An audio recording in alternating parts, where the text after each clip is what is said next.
Tiga. Assalamualaikum warahmatullahi wabarakatuh. Selamat malam Pak Bayu dan teman-teman semua.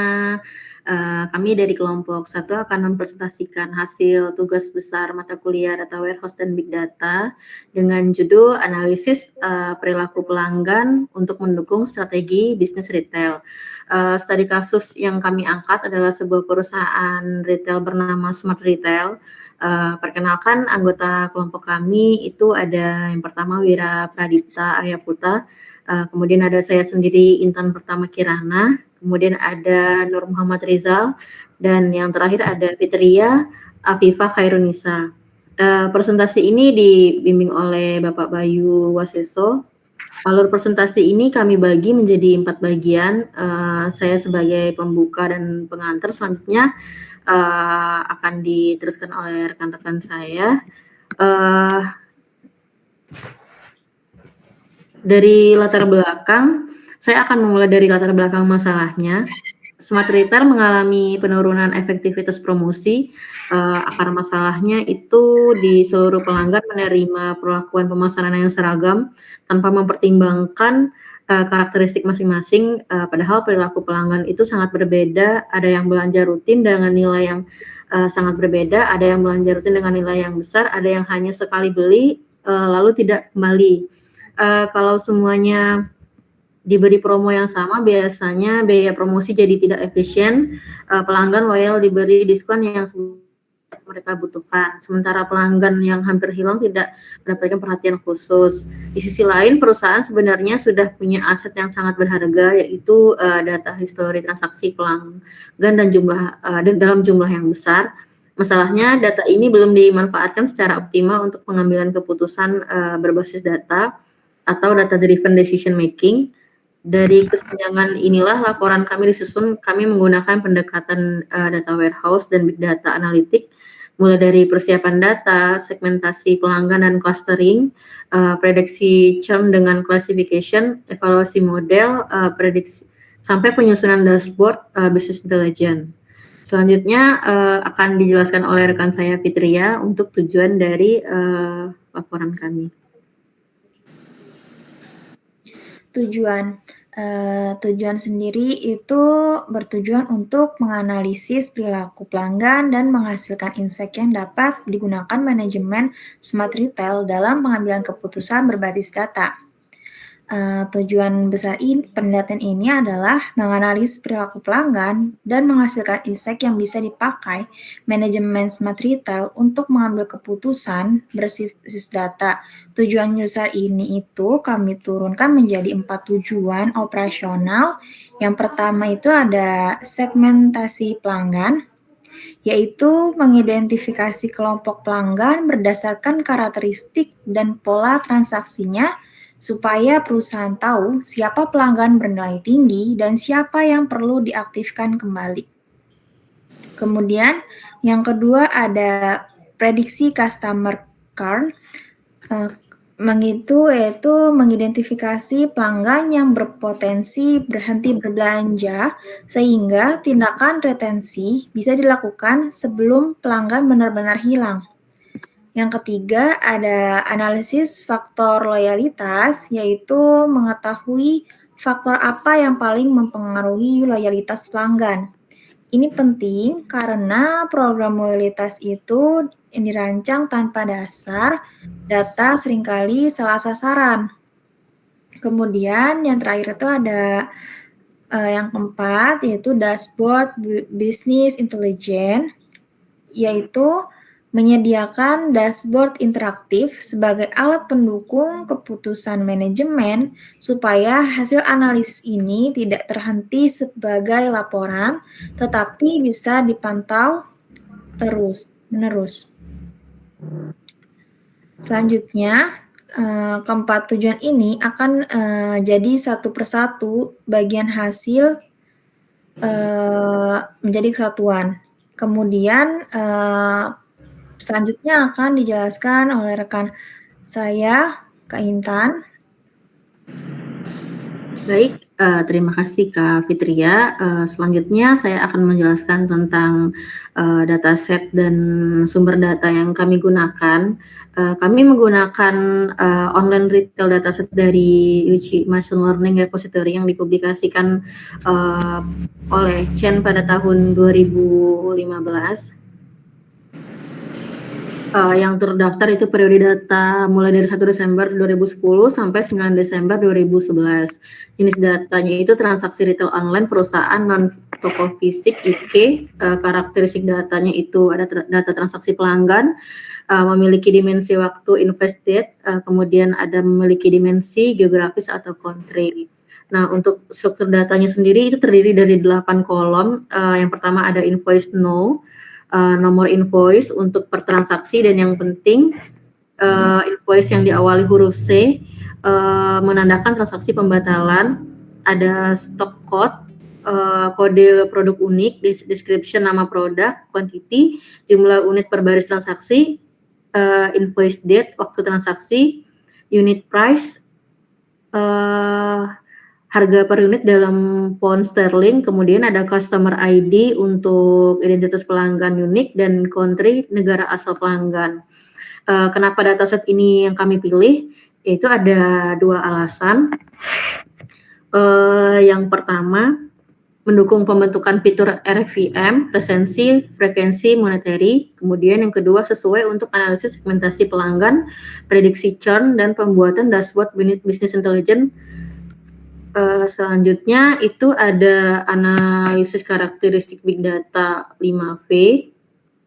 Kami menguji dataset ini terhadap 5 karakteristik big data. Yang pertama itu ada volume. Dataset ini berisi 5.401.909 baris transaksi, 4.372 pelanggan unik, 4.070 produk unik dengan ukuran sekitar 45 MB. Angka ini jauh melampaui ambang minimal 5.000 pre-cord dan skalanya realistis untuk perusahaan retail menengah dalam 1 tahun operasional.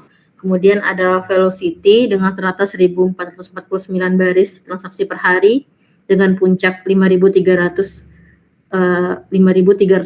transaksi dalam 1 hari. Artinya data ini mengalir berkelanjutan mengikuti ritme transaksi harian nyata, bukan snapshot statis pada satu waktu saja.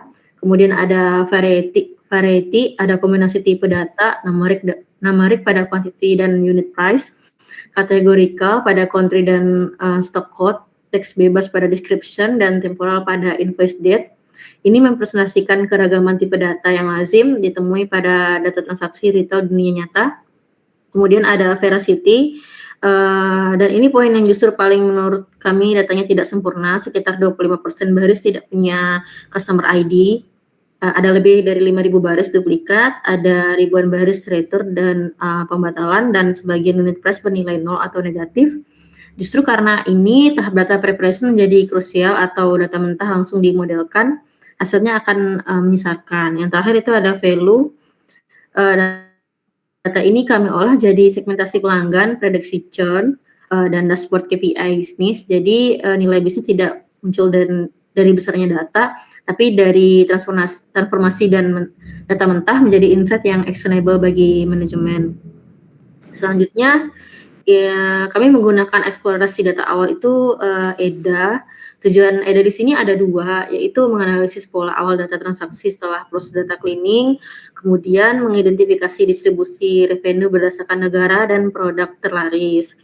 Nah, grafik di kiri ini menunjukkan 10 negara dengan total revenue tertinggi, di mana itu ada United Kingdom menjadi kontributor terbesar dengan skala 5,48 juta pound sterling, sementara negara lain seperti Jerman, Air, dan France jauh di bawahnya ya.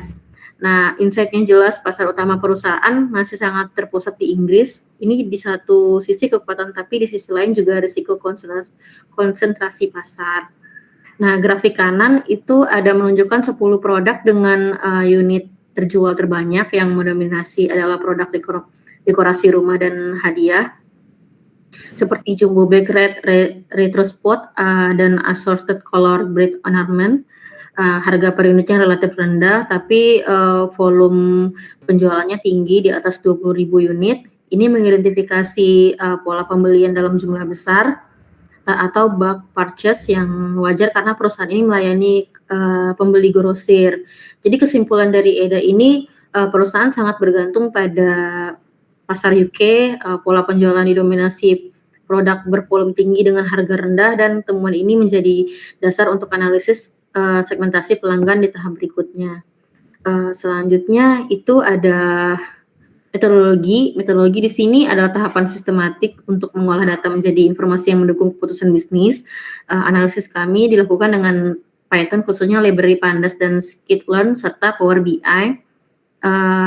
Di sini ada alur analisis di mana tahap pertama itu data preparation, kemudian clustering, classification, evaluasi model, penyusunan dashboard, kemudian yang terakhir itu perumusan business insight.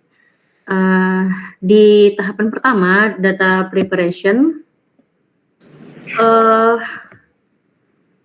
kami lakukan ada 5 langkah tahapan. Itu ada yang pertama, data cleaning. Kami membuang baris tanpa customer ID, artinya karena transaksi itu tidak bisa diatribusikan ke pelanggan manapun dan seluruh analisis kami berbasis pelanggan. Kami juga membuang transaksi yang dibatalkan, yaitu invoice no yang berawalan huruf C serta baris duplikat. Kemudian yang kedua, missing value handling. Itu untuk kolom description yang kosong, kami tidak membuang barisnya tapi mengisi dengan placeholder unknown product. Alasannya walaupun nama produknya tidak diketahui, transaksinya tetap valid dan tetap berguna untuk menghitung frekuensi dan monetary pelanggan. Yang ketiga ada outlier detection, memakai metode AKR dengan K sama dengan 3 pada kolom quantity dan unit price. Nilai ekstrem tidak kami buang, tapi kami capping. Ini keputusan yang sengaja kami ambil karena nilai ekstrem di data ini umumnya mempresentasikan transaksi grosir yang asli, bukan kesalahan input. Kalau dibuang, kami justru kehilangan pelanggan bernilai tinggi. Kemudian yang 4 ada data transformation. Kolom invoice date dikonversi ke tipe date time supaya bisa dihitung selisih hari, dan kami membuat kolom baru total price, yaitu quantity dikali unit price. Selanjutnya yang kelima ada fitur engineering. Data transaksi diagregasi ke level pelanggan sehingga menghasilkan recency, frekuensi, monetary, ditambah 3 fitur baru, yaitu average base value, unique product, dan purchase spend. Selanjutnya hasil data preparation. Di table ini merangkum jejak proses cleaning kami. Jadi setiap baris yang hilang dipertanggungjawabkan. Data set mentah 541.909 baris sebagai baseline, lalu 135.080 baris dibuang karena customer ID itu kosong. Itu sekitar 24,9% dari data mentah. Kemudian 8.905 baris transaksi pembatalan dibuang. Angka ini dihitung dari sisi data setelah langkah pertama. Sekitar 5.000-an baris duplikat dibuang, yaitu baris yang identik persis pada seluruh kolom. Lalu ratusan baris dengan unit price kurang dari atau sama dengan 0 juga dibuang. Karena itu entry administratif, bukan penjualan sebenarnya. Hasil akhirnya dataset bersih sekitar 392.000 dan siap untuk diagregasi ke level pelanggan. Di bagian kanan bawah, box plot ini menunjukkan kondisi quantity dan unit price sebelum capping. Terlihat ada titik-titik yang sangat jauh dari badan distribusi. Quantity sampai di atas 70.000, unit price sampai di atas 8.000 pound. Nah, nilai-nilai inilah yang kami capping sehingga distribusinya menjadi lebih wajar tanpa harus menghilangkan pelanggannya. Selanjutnya itu ada fitur engineering, di mana di sini kami menggunakan level pelanggan. Transaksi diagregasi menjadi 1 baris per pelanggan. Hasilnya 4.338 pelanggan pada dataset bersih dengan 6 fitur berikut. 3 fitur pertama adalah RVM, dasar resensi, yaitu jumlah hari sejak transaksi terakhir. Semakin kecil berarti pelanggan semakin baru bertransaksi. Frekuensi, yaitu jumlah invoice unik. Semakin besar berarti semakin sering berbelanja. Nah, dan monetary, yaitu total nilai belanja. Pound sterling mewakili kontribusi pelanggan terhadap revenue. Kemudian 3 fitur baru, yaitu average base value, monetary dibagi frekuensi atau rata nilai belanja per transaksi. Kemudian fitur ini membedakan pelanggan sekali belanja besar dengan pelanggan yang sering belanja kecil. Unique product itu jumlah produk berbeda dengan yang pernah dibeli, mewakili keragaman minat pelanggan. Yang terakhir ada purchase span, selisih hari antara pembelian pertama dengan terakhir, yang pada dasarnya mengukur tenure atau lama pelanggan menjalin hubungan dengan perusahaan. Dataset akhir inilah yang kami pakai untuk dua hal, clustering dengan key means atau segmentasi dan classification atau untuk prediksi con. Sampai di sini bagian saya lanjutkan ke rekan saya yaitu Mbak Fitria.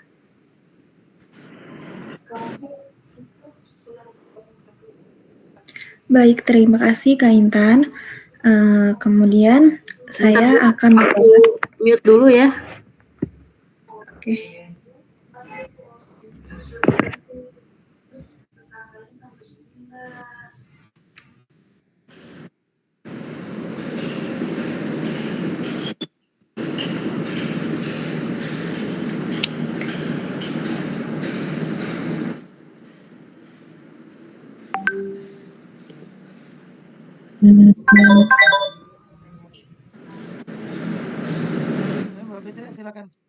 Udah, oke.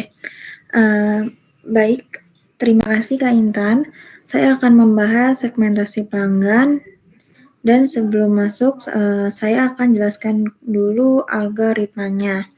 Jadi di sini ada landasan teori algoritma. Yang pertama ada key means, adalah algoritma unsupervised learning. Unsupervised artinya data yang kami masukkan tidak punya label. Kami tidak memberitahu mesin mana pelanggan premium dan mana yang bukan. Mesinlah yang menemukan sendiri kelompok-kelompoknya berdasarkan kemiripan pola. Cara kerjanya key means itu mengelompokkan data ke dalam cluster dengan meminimalkan jarak. Biasanya, jarak encoded antara setiap titik data dengan centroid yaitu titik pusat klasternya. Prosesnya interaktif dalam 4 langkah. Pertama, inisialisasi ke centroid secara acak. Kedua, setiap titik data diberi label sesuai centroid yang paling dekat. Yang ketiga, yaitu posisi centroid diperbaharui menjadi rata-rata dari seluruh titik ke dalam klaster tersebut. Kemudian yang keempat, langkah 2 dan 3 diulang terus sampai configurant, yaitu sampai posisi centroid tidak berubah signifikan lagi. Kelebihannya, algoritma ini sederhana, cepat, dan hasilnya mudah diinterpretasikan. Cocok untuk kebutuhan bisnis. Kekurangannya, jumlah K harus kami tentukan sendiri di awal, tidak otomatis. Karena itu penentuan K menjadi keputusan penting yang akan saya jelaskan di beberapa slide ke depan. Selanjutnya, saya akan membahas tentang clustering key means. Yang pertama itu, kami menggunakan key means untuk melakukan segmentasi pelanggan dengan fitur input berupa RFM, yaitu resensi, frekuensi, dan monetary. Sebelum masuk ke algoritma, ada 2 proses yang wajib. Pertama, log transform. Ini akan kami lakukan karena distribusi monetary sangat miring ke kanan. Ada sedikit pelanggan dengan belanja sangat besar dan banyak pelanggan dengan belanja kecil. Log transform membuat distribusinya lebih normal. Yang kedua, itu ada standarisasi. Ini penting karena key means bekerja berdasarkan jarak. Kalau tidak distandarisasi, monetary yang satuannya ribuan pound akan mendominasi perhitungan jarak dibanding frekuensi yang satuannya hanya satuan atau puluhan. Standarisasi membuat ketiga fitur punya bobot yang setara. Setelah itu, jumlah clustering kami tentukan menggunakan 2 metode. berupa elbow method dan Silhouette score agar segmentasi yang dihasilkan optimal dan benar-benar bermanfaat untuk bisnis.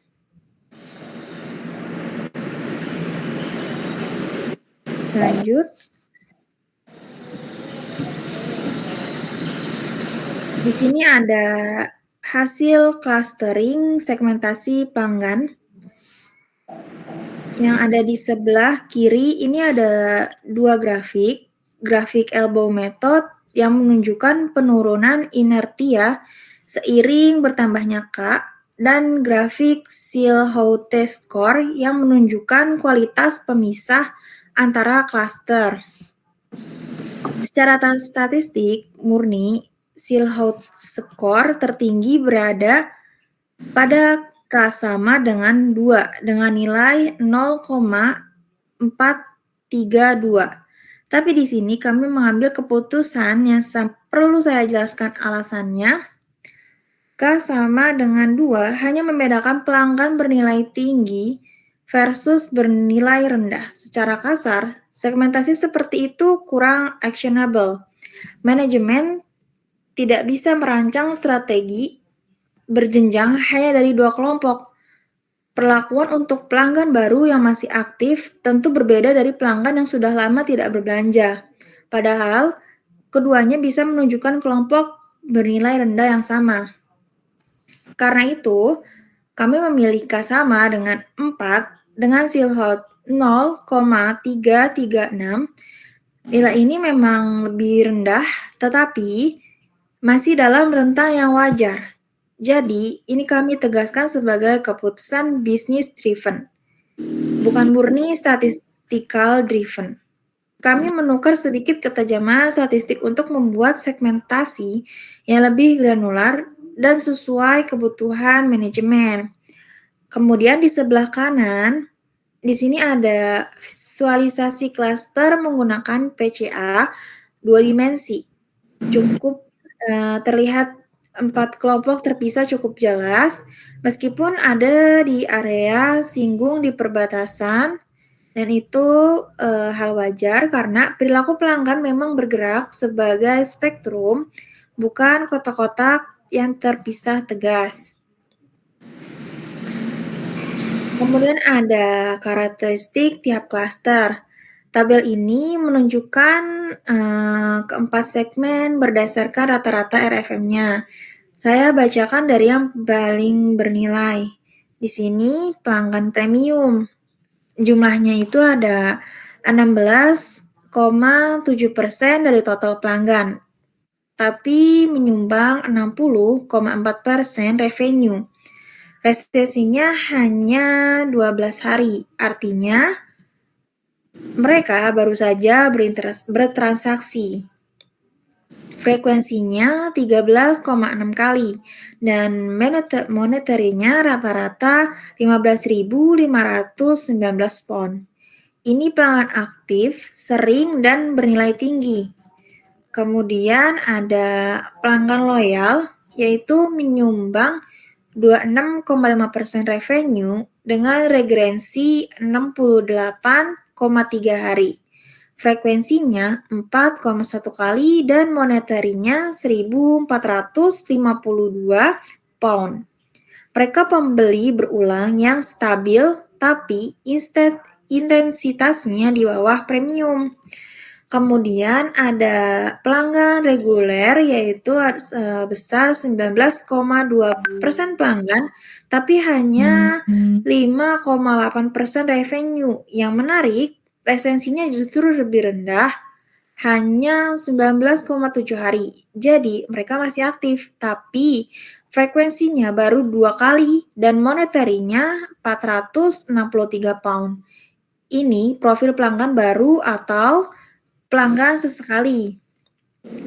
Pelanggan pasif, kemudian ada pelanggan pasif atau berpotensi churn. Ini segmen terbesar berupa 36,2% pelanggan, tapi hanya menyumbang 7,2% revenue. Resensinya 186,8 hari, lebih dari 6 bulan tidak bertransaksi. Frekuensinya 1,3 kali dan monetary 304 pound. Praktis mereka hanya pernah belanja sekali, kemudian lalu menghilang. Grafik di sebelah kanan, di sebelah kanan ada kami menegaskan ketimpangan ini. Batang hijau adalah presentasi pelanggan, kemudian batang orange merupakan presentasi revenue. Pada premium, revenue jauh melampaui jumlah pelanggan. Pada pasif, justru sebaliknya, jumlah paling banyak berkontribusinya paling kecil. Kemudian selanjutnya,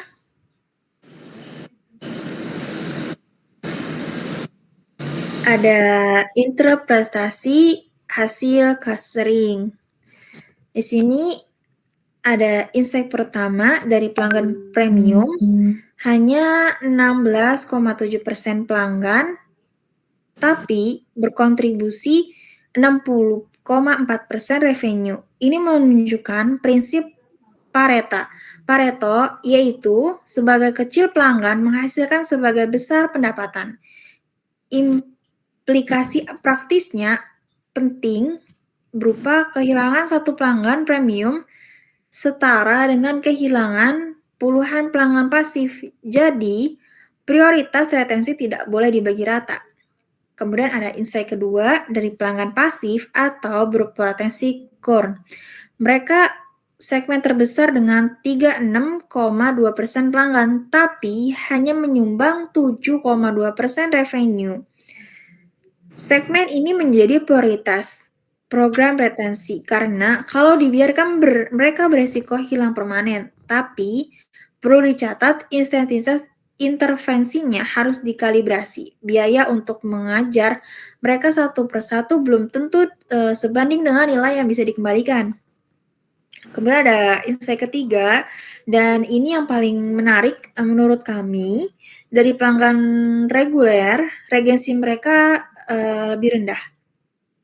Rata-rata hanya 19,7 hari. Jadi, mereka masih aktif bertransaksi.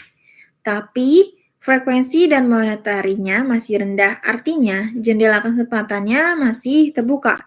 Segmen ini paling berpotensi dikembangkan menjadi pelanggan loyal asalkan diberi strategi pemasaran yang tepat pada waktu yang tepat. Kemudian pembahasan selanjutnya akan dijelaskan rekan saya, Mas Wira.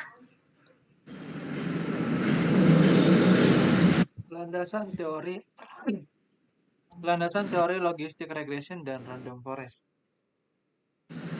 Yang pertama, logistik regression. Ini algoritma supervised learning untuk klasifikasi binary. Jadi berbeda dengan k-means. Di sini data larinya sudah punya label churn atau tidak churn. Cara kerjanya yaitu algoritma ini memodelkan probabilitas suatu kelas menggunakan fungsi logistik atau sigmoid terhadap kombinasi linear dari fitur input. Outputnya bukan sekedar ya atau tidak, tapi angka probabilitas antara 0 dan 1, dan ini berguna untuk membuat prioritas. Kelebihan utamanya yaitu interpretasi koefisien yang jelas, tiap koefisien menunjukkan arah dan besar pengaruh sebuah fitur terhadap logouts kelas target. Inilah yang menjadi dasar analisis faktor paling berpengaruh yang akan saya tunjukkan nanti. Yang kedua, random forest. Ini algoritma ensemble yang membangun banyak decision tree secara independen. Masing-masing tree dilatih pada subset data dan subset fitur yang berbeda secara acak. Teknik ini disebut bagging, lalu prediksi dari seluruh tree digabungkan lewat voting mayoritas. Pendekatan ini umumnya lebih tahan terhadap overfitting dibanding satu decision tree tunggal, tapi ada trade-off-nya. Random forest kurang transparan secara interpretasi dibanding logistic regression karena keputusannya tersebar di banyak tree. Jadi kami sulit menjelaskan ke manajemen kenapa seseorang pelanggan diprediksi churn. Selanjutnya itu classification customer churn. Karena dataset publik ini tidak menyediakan label churn secara langsung, kami harus membentuk labelnya sendiri. Pendekatan yang kami pakai adalah berbasis resensi, yaitu pelanggan dengan resensi lebih dari 90 hari kami klasifikasikan sebagai churn. Angka 90 hari kami pilih karena 3 bulan adalah ambang yang umum dipakai di industri retail untuk menyebut pelanggan dorman. Ini memang parameter yang bisa disesuaikan. Kalau ambangnya diturunkan ke 60 hari, jumlah churn akan naik dan model jadi lebih sensitif. Kalau dinaikkan ke 120 hari malah sebaliknya. Selain itu, jumlah klaster yang dipakai sebagai fitur pendukung tetap sama dengan 4, seperti yang sudah dijelaskan sebelumnya. Karena segmentasi lebih rinci, lebih mudah diintegrasikan, dan lebih mendukung penyusunan strategi bisnis.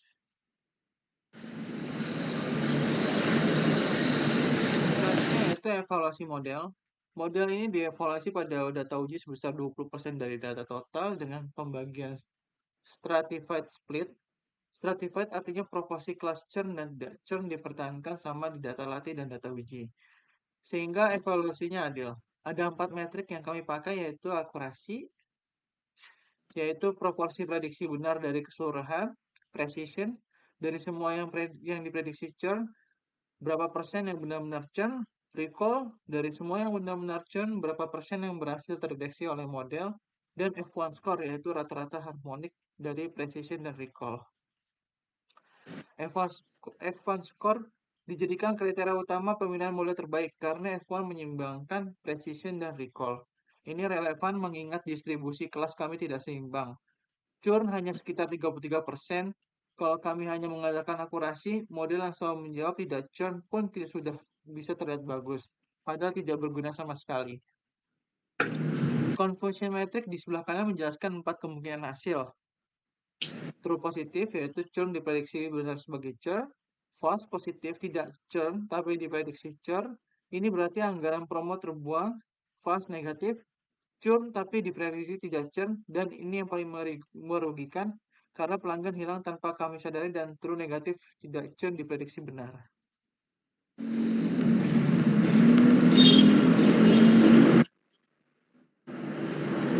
Hasil klasifikasi dan evaluasi model.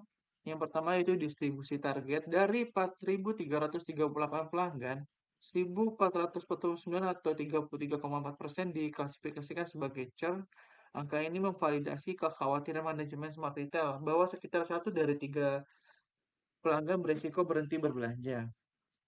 Sekarang perbandingan modelnya. Logistic regression memperoleh akurasi 73%, precision 56,6%, recall 82,4%, dan F1 score yaitu 0,671. Random forest memperoleh akurasi 70,2%, precision 56,7%, recall 45,5%, dan F1 score 0,505.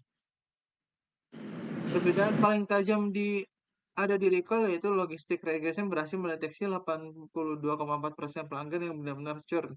Sementara random forest hanya 45,5%, artinya random forest melewatkan lebih dari separuh pelanggan beresiko. Confusion metric di bawah memperhatikan hal ini secara konkret. Pada logistic regression, hanya 51 kasus churn yang lolos dan tidak terdeteksi. Pada random forest, angka 158 untuk keperluan retensi selisih itu sangat berarti. Konsekuensinya, logistic regression memang menghasilkan lebih banyak false positif, 183 pelanggan diprediksi churn, padahal sebenarnya masih aktif, tapi biaya dari kesalahan itu hanya berupa promo yang kurang perlu, jauh lebih ringan dibanding biaya kehilangan pelanggan yang tidak terdeteksi.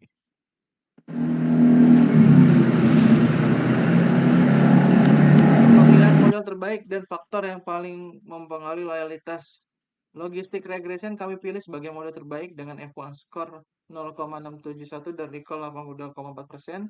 Recall yang tinggi memungkinkan model mendeteksi sebagian besar pelanggan berpotensi churn, sehingga perusahaan bisa melakukan tindakan retensi lebih cepat. Random forest dengan recall 45,5% akan membuat terlalu banyak pelanggan beresiko lolos dari pantauan. Sekarang bagian yang menurut kami paling bernilai untuk bisnis yaitu analisis koefisien logistic regression untuk melihat faktor apa yang paling menentukan loyalitas. Purchase spend koefisien minus 0,894. Ini yang terkuat, artinya semakin lama seorang pelanggan aktif berbelanja, semakin panjang tenurnya, semakin rendah risiko churn-nya. Monetary minus 0,805, semakin besar akumulasi total belanja, semakin rendah risiko churn. unique product minus 0,571, semakin beragam produk yang pernah dibeli, semakin rendah risiko churn. Pelanggan yang mencoba banyak kategori punya kategori kata lebih kuat. Frekuensi minus 0,228, semakin sering bertransaksi, semakin rendah risiko churn.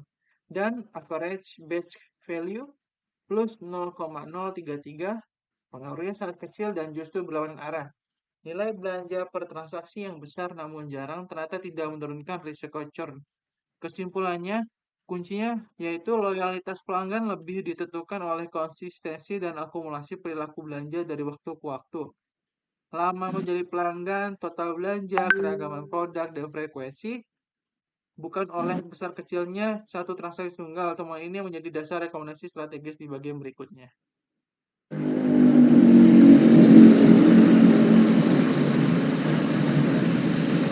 Selanjutnya itu dashboard business intelligence. Dashboard business intelligence ini kami bangun untuk menggunakan Power BI. Sumber datanya adalah file customer final dashboard ready, yaitu hasil akhir dari seluruh pipeline analysis. Saya buka Power BI-nya.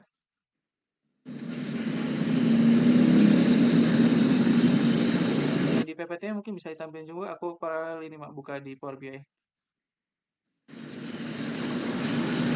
Ya, Mas Wira, bisa ditampilkan dashboard-nya ya.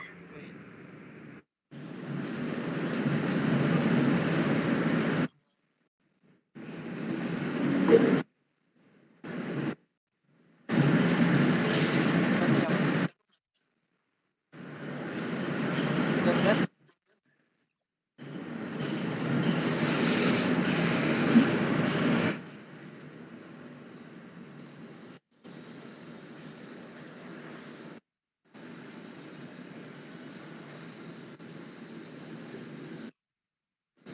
Mbak, suaraku kedengeran nggak?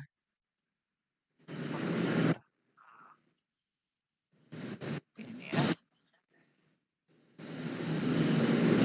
Nah, dashboard ini bukan visualisasi terpisah, tapi muara dari semua tahapan yang sudah didasarkan di sebelumnya.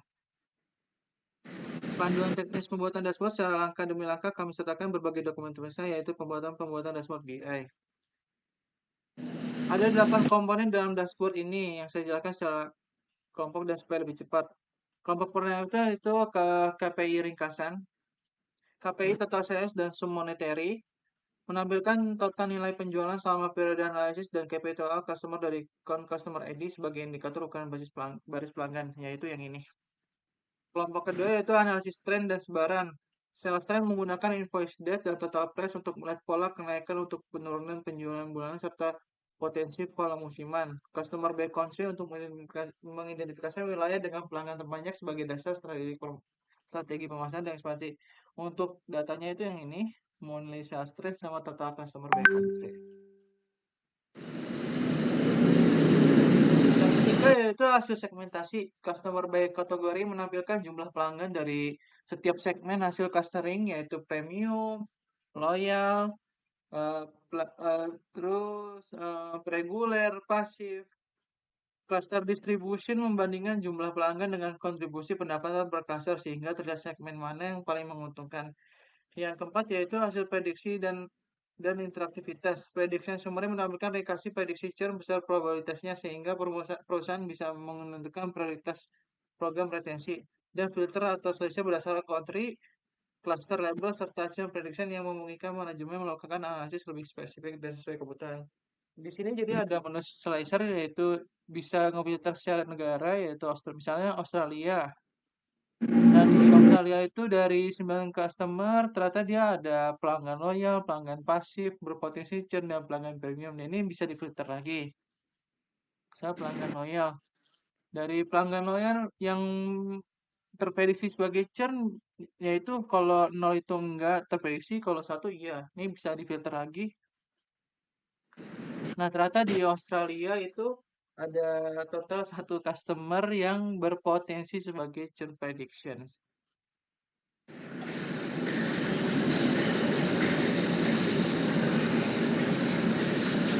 Oke, Mbak. Ke slide selanjutnya.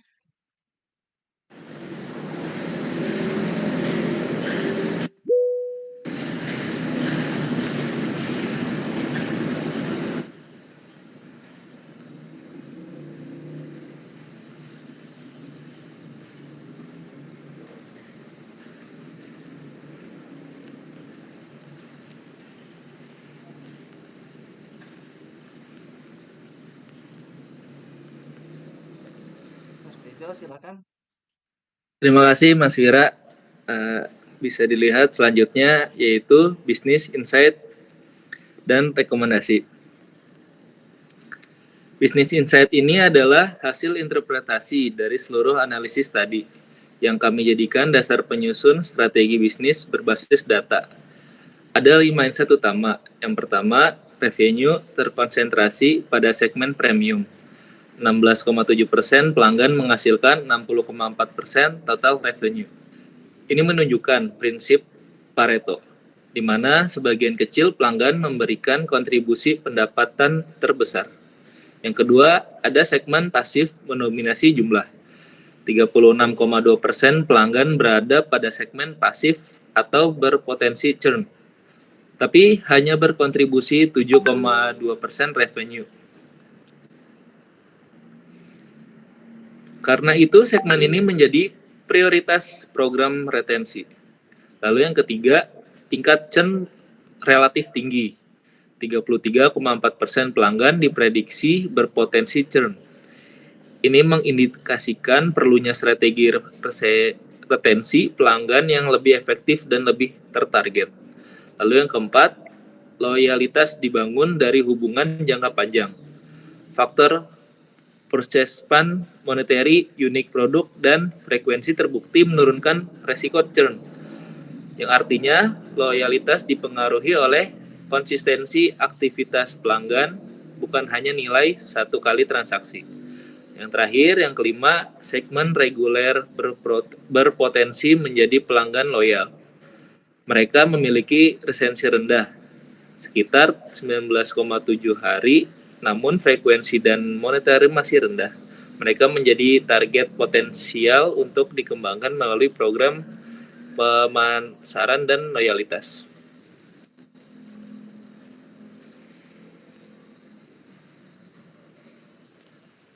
Lalu untuk yang selanjutnya ada strategi recommendation. Data segmentasi kami mengungkap pola perilaku pelanggan yang membutuhkan respon strategis yang terdiferensiasi. Setiap segmen punya karakteristik unik untuk menentukan pendekatan intervensi yang tepat. Ada 5 rekomendasi. Rekomendasi pertama, program retensi VIP untuk segmen premium. Karena 16,7% pelanggan menyumbang 60,4% revenue. Kehilangan satu pelanggan premium setara dengan kehilangan puluhan pelanggan pasif. Kami merekomendasikan layanan eksklusif, akses awal ke produk baru, layanan pelanggan prioritas, dan juga program loyalitas berjenjang khusus. Rekomendasi yang kedua, kampanye win-back bertarget untuk segmen pasif atau berpotensi churn dengan basis 36,2% pelanggan. Potensi upside dari mereaktivasi sebagian kecil saja sudah signifikan secara absolut.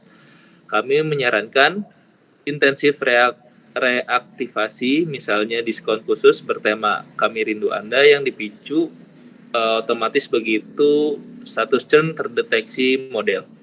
Lalu yang ketiga, program onboarding intensif 90 hari pertama untuk segmen reguler. Ini memanfaatkan window retensi mereka yang masih rendah untuk mempercepat konversi menjadi loyal. Caranya lewat bundling produk, insentif pembelian kedua dan ketiga, serta komunikasi personal di awal masa pelanggan. Selanjutnya, rekomendasi yang keempat, perkuat program loyalitas berbasis akumulasi. Bukan diskon sekali pakai, karena purchase span dan monetary adalah dua faktor terkuat penurun churn. Kami menyarankan program poin berjenjang yang memberi insentif dan durasi relasi dan akumulasi belanja, bukan sekedar potongan harga pada transaksi tunggal. Lalu rekomendasi yang terakhir, yang kelima, operasional model churn sebagai sistem peringatan dini bulanan. Dengan recall 82,4%, model logistik regression yang kami bangun bisa dijalankan rutin setiap bulan untuk men-skor seluruh basis pelanggan. Pelanggan dengan probabilitas churn tinggi otomatis masuk daftar prioritas tim CRM untuk intervensi dini. Implikasi bisnisnya, implementasi rekomendasi ini secara struktur diharapkan meningkatkan retensi sekaligus revenue.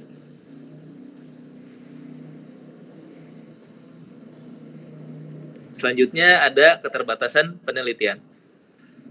Ada 3 keterbatasan yang perlu kami sampaikan secara terbuka. Yang pertama dari sisi dataset. Dataset publik ini tidak memiliki atribut demografis seperti usia dan gender, dan juga tidak menyediakan label churn secara langsung. Dampaknya, analisis segmentasi kami belum mempertimbangkan karakteristik demografis pelanggan, dan penentuan churn masih menggunakan pendekatan resensi sebagai proxy. Yang kedua, dari sisi kelengkapan data, sekitar 25% data tidak memiliki customer ID, sehingga tidak dapat digunakan dalam proses analisis. Dampaknya, hasil penelitian ini hanya mempresentasikan pelanggan yang berhasil teridentifikasi. Ada kemungkinan pembeli sekali jalan tidak terekam, sehingga angka churn sebenarnya bisa lebih tinggi. Yang ketiga, dari sisi validasi model.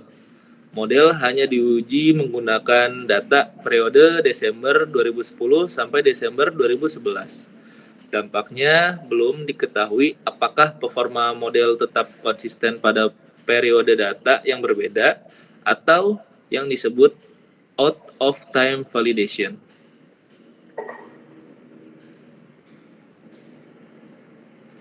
Selanjutnya ada saran pengembangan lanjutan. Yang pertama, penambahan data. Menambahkan atribut usia dan gender akan memungkinkan segmentasi demografis dilakukan bersama segmentasi perilaku. Manfaatnya, segmentasi menjadi lebih akurat dan penargetan kampanye lebih tepat sasaran. Yang kedua, evaluasi model secara berkala. Model perlu dilatih ulang dan dievaluasi secara rutin. Misalnya, setiap kuartal untuk mendeteksi penurunan performa lebih awal. Manfaatnya, model tetap relevan mengikuti perubahan perilaku pelanggan. Yang ketiga, pengujian algoritma baru. Kami menyarankan menguji algoritma lain seperti XGBoost dan SVM, serta teknik SMOD untuk menangani ketidakseimbangan kelas. Manfaatnya, akurasi berpotensi meningkat. Meskipun perlu dicatat, algoritma yang lebih kompleks biasanya lebih sulit diinterpretasikan. Jadi ada trade-off yang harus dipertimbangkan sesuai kebutuhan manajemen. Secara keseluruhan, pengembangan data, evaluasi model, dan algoritma yang lebih optimal akan meningkatkan kualitas analisis serta mendukung keputusan bisnis yang lebih baik.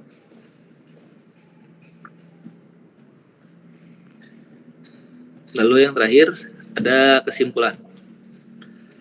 Di sini ada 4 kesimpulan. Yang pertama, segmentasi pelanggan berhasil dilakukan. Analisis terhadap 541.909 data transaksi berhasil mengelompokkan pelanggan menjadi 4 segmen. Premium, loyal, reguler, dan pasif atau berpotensi churn. Hasil segmentasi menunjukkan pola Pareto, di mana sebagian kecil pelanggan memberikan kontribusi terbesar terhadap pendapatan.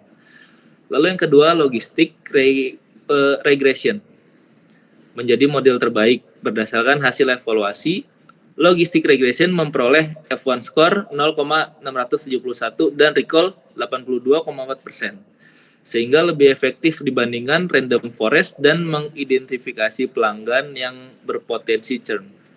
Lalu yang ketiga, faktor loyalitas pelanggan. Faktor yang paling berpengaruh adalah purchase span dan monetary, yang menunjukkan bahwa loyalitas dibangun melalui hubungan jangka panjang dan akumulasi transaksi, bukan hanya nilai pembelian sesaat. Yang terakhir, yang keempat, manfaat bagi smart retail. Business Insight dan Dashboard Business Intelligence yang dihasilkan dapat membantu manajemen menyusun strategi promosi yang lebih tersegmentasi, meningkatkan loyalitas pelanggan, mengoptimalkan penjualan, serta menekan tingkat churn. Jadi kembali ke masalah awal, promosi yang seragam kami ganti dengan strategi yang berbeda untuk setiap segmen. Dan keputusan itu sekarang punya dasar data yang lebih bisa diukur.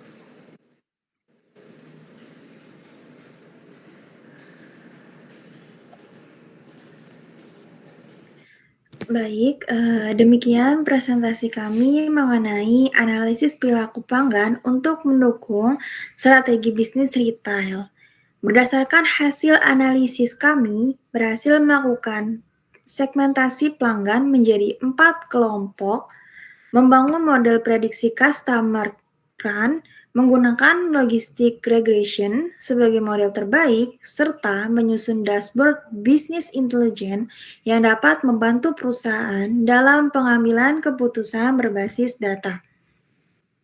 Kami berharap hasil penelitian ini dapat menjadi referensi bagi Smart Retail dalam meningkatkan efektivitas strategi pemasaran, memperkuat loyalitas pelanggan, mengurangi tingkat churn, serta mengoptimalkan kinerja bisnis melalui pemanfaatan data. Terima kasih atas perhatian Bapak Bayu Waseso, Magister Komputer, dan seluruh teman-teman yang telah menyimak presentasi kami. Apabila terdapat pertanyaan, kritik, maupun saran, dengan senang hati kami akan menjawab dan menerimanya sebagai bahan evaluasi dan perbaikannya. Terima kasih. Wassalamualaikum warahmatullahi wabarakatuh. Waalaikumsalam warahmatullahi wabarakatuh. Atau